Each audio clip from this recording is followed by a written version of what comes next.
Hi folks, welcome back to our channel. Today we're going to talk about getting baby chicks and setting them up at home.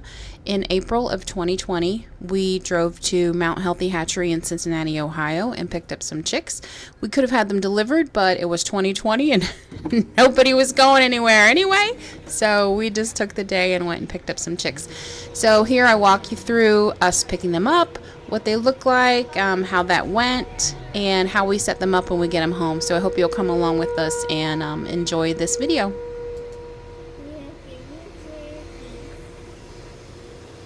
Curbside chicks. You have a pickup order? We do. What's the name? Carrie. Here they are. She just brought out our chicks, our little babies. Hello, baby. They have curbside chick pickup. Let's see what we got in here. Oh, we actually have 7. We ordered 6, but so that's cool. Hi, babies. Do they count for one if it dies? Oh yeah. Maybe they throw in a straight run. I would love it if we accidentally had a rooster. You know what I'm saying? Yeah. We asked. Our little guy wants a rooster, and we don't currently have one. We had to put ours down a few years ago, and we don't have a new rooster. But he loved watching baby chicks hatch, so he will keep saying he wants a rooster. And I wish we would have. That's my hand. Yeah, those are his hands. Honey, this cutie. So he loves hatching chicks. We've hatched several, clutches or whatever. We have a silky mix who gets really broody. So when we got here, I asked, do you have anything that's not been claimed today? Because we would love to have, these are Marans. 7. Yeah, we're supposed to get 3 cuckoo Marans and 3 black copper Marans. They're hungry. You see them pecking their own poo. We're going to give them a little feed. We have some feed in here for them. So anyway, she said, no, nothing's been claimed. But now they gave us an extra bird, so maybe we have a rooster in here. We just don't know it. Chick starter grower. You want to sprinkle just a little bit in there for them, baby? Because they're hungry. They're looking for food. Yeah. There you go, girls. Okay, yeah, give them a little bit more. A little bit more. A couple times. Yeah, give it to them a couple times. They need something in their bellies. Or in their craw, whatever you say. Okay. All right, we're going to close them up, and we'll move them up in the seat by you, okay? Me? Yeah, go hop in. Bye. So here are all the girls set up in our kitchen, basically. There's the backside of our bar. We got 7 instead of 6. So it looks like we have 4 cuckoo Marans and 3 black copper. The only way we can really tell is that black copper Marans have a little feathering on their legs and feet. So if you count the ones with feathers, we have 3, 4 without. So I'm going to show you quickly just how we do it. Baby chicks don't need a whole lot. And you don't have to spend a lot of money. I mean, we've been doing this for 10 years, so you would think we would be more prepared and have better equipment, but they don't require it, so why should we? So we have them literally in an Amazon box, and I've got it set on a trash bag because, if water gets spilled or whatever, I don't want it getting on our hardwood. So I got their box in on the trash bag. We threw in some pine shavings, which you can get a bale of pine shavings for about $5. That's what they are at our local farm store. They need to be warm. So we put them under a heat lamp, and we'll have this heat lamp on all the time. And you can tell when they're cold, they'll huddle under it. When they're fine, they'll just be running around. And if it's too hot, they'll hang on the other side. They'll hang away from it. So it's kind of shooting down on one side of the box. So that'll kind of give us an idea, if their temperature's okay. Because we are not the kind of people who are going to put a thermometer down here and, turn it down 5 degrees every week or whatever they tell you should do. Because literally that's what they tell you should do. On the side of the box that they gave us, it says, keep us warm. Here's the temperatures we need. So we don't do that. Not at all. But we like to bring them in the house when we first have babies, if we've not let the mamas hatch them and the mamas are raising them. if they're chicks we've picked up, we'll bring them in the house so we can keep an eye on them, especially at first, because, you know, we want to make sure everyone's doing well and eating and drinking. And, you know, you want to watch their bottoms, make sure they don't have pasty butt, which is literally like just poo stuck to their backside. So, you know, we just bring them in to keep an eye on them, make sure everybody's active and healthy, and we'll keep them under this heat lamp for a week or so in the house. Then we'll move them out to the garage and leave the heat, put them in a bigger box, leave the heat lamp on them for a week or two. And we'll kind of gauge, you know, if they're hanging away from the heat lamp a lot, you know, then they're getting too warm, whatever.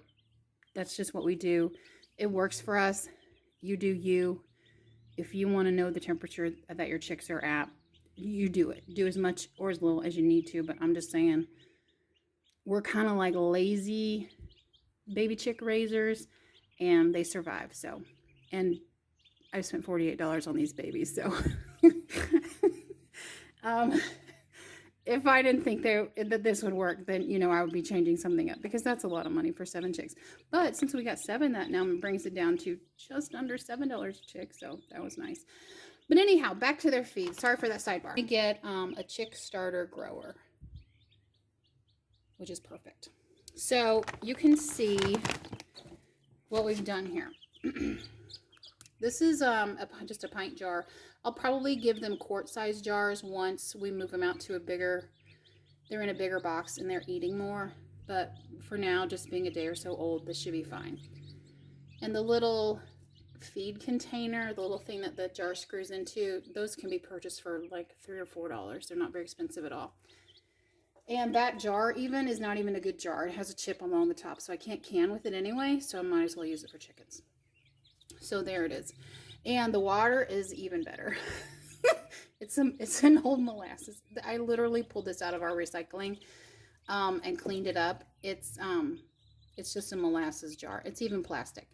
So, and their water, look at this. Look at the little container their water's in. Our golden retriever got a hold of it when he was a pup, and he chewed the dickens out of it. But it still holds water, so it's fine. These babies do not care. They just want water. They want feed. They're fine. And one tip, I will tell you this. We're not experts by any means, but we have successfully raised babies, knock on wood, for 10 years. We've had chickens for 10 years, and we do babies every other year or so. So we've done it a lot of times. And we always put some good apple cider vinegar in their water, like literally a splash. Every time I fill up their water or get them fresh water, I'll put a splash of apple cider vinegar in it. It's great for their little digestive systems. So that's one tip. That's one thing you can do that, you know, maybe that's a little extra. Not so lazy. Maybe we're not so lazy if we put apple cider vinegar in their water. I don't know. But anyway, this is just to show you that it doesn't have to be that complicated. You don't have to have a special place. You don't have to have a lot of special equipment. In the past, honest to goodness, I have taken an old yogurt container, turned it upside down, cut some like notches in the top of it, which when you turn it upside down, that would be the base, and set it in like the bottom of a milk jug. Just cut the base off of a milk jug, and I've had their feed in that. It does. You can get creative. I mean, I'm using a container from our recycling and a water container that's been chewed up by the dog. But anyway, I've got these raised up too. They're each sitting on like a half brick, which is good because chickens are dirty and they will walk in it, poop in it. They don't care. They will poop in their water. When they're a little bit bigger, I'll have to put it a little higher because that's what they want to do. And even your chickens, when they get bigger, they will hang on the side of the water bowl. They will poop in it. They don't care. It just happens. They're messy. So we lift it up so that it keeps it just a little bit cleaner. They'll still poop in it because they will, they'll climb up on it. We've seen them climb up on it. They're just investigating and checking everything out, and they'll climb up on it. So eventually they'll have poop in it, but you know, we change it each day. So it's not that big of a deal, but this does help. Raising it up helps. So we have 7. We don't know if our 7th one is a straight run or a pullet. I don't know. I don't remember it saying on their website, you get an extra chick just to make sure that your baby's, you know, in case one isn't well or something. I don't know. I'm not sure why. Maybe I should read about it. I don't know. But I'm secretly hoping it's a boy. Looking back, we should have ordered a rooster. I should have got a straight run or a couple straight runs with it, just to make sure we have a rooster. So we currently don't. We had an amazing rooster. He was a Buff Orpington. We called him Ralph Macchio. Oh my gosh, he was great. When we first started getting chickens, we got some straight run birds. And it turns out all of them were roosters, of course. So most of them, you know, went to the freezer.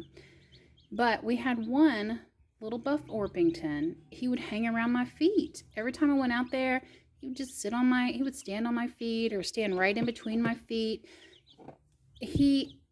I just thought, this is the friendliest little guy. Let's keep him. And it was the right thing to do because he was the best rooster. I mean, literally the best. He would get locked in a nesting box, and he was a big guy too. Buff Orpington roosters get big. I mean, he was probably 10 pounds or 12 pounds. He was big. He would get locked in the nesting box, and we just go out, open up the egg door, pick him up, turn him around, or pick him up and carry him to the run and drop him back in. He didn't care. He didn't attack anybody. He was the best. But he lived to be probably 7, and you know, which is a good age for a chicken. And he started having problems with his feet, so we had to put him down, which made us all sad because he was just the best. So we haven't had a rooster in probably 2 years. We haven't had a rooster at all. And so we were looking back, we should have ordered a rooster or a couple straight runs just to add to this to see if we'd get one, which, you know, with straight run, you're almost guaranteed you're getting roosters. But anyway, so we thought maybe our 7th one is a boy. Maybe that'll be the rooster we want, because gosh, wouldn't it be fun to have to hatch your own Moran chicks, especially knowing how dang expensive they are. But, you know, we'll see. We'll be able to tell in a couple weeks because their little combs will start coming in. And if there is a male, his comb will come in faster and, you know, it'll be bigger faster. So we'll keep an eye on it and see. I did this other little test. I don't know if this is a wives' tale or what, but they say if you pick your chicks up and turn them upside down, if they don't try to right themselves, they're females. And so I did it with all these, and they all just hung out. They didn't care. They didn't try to right themselves. So they might all be girls, which isn't a bad thing either. If we get, you know, an extra layer, that's not a bad thing either. So anyway, there's our babies. Hopefully they'll do good, and we'll probably do another update in a couple weeks when they're bigger. And if you want to see more recent pictures or more up-to-date pictures, follow us on Instagram or Facebook if you're on either of those platforms, because I post pretty regularly on our stories. So check us out there, and we really appreciate you guys joining us. Hopefully this has been helpful to you if you're getting new chicks, or you're a first-time chick owner, or you're wondering, is it expensive? Do I have to have a lot of fancy equipment? And as you can see, you do not. Feed and water these babies, give them a place to scratch in, they'll be perfectly fine. Thanks for joining us. Subscribe if you haven't. We appreciate you. Have a good day.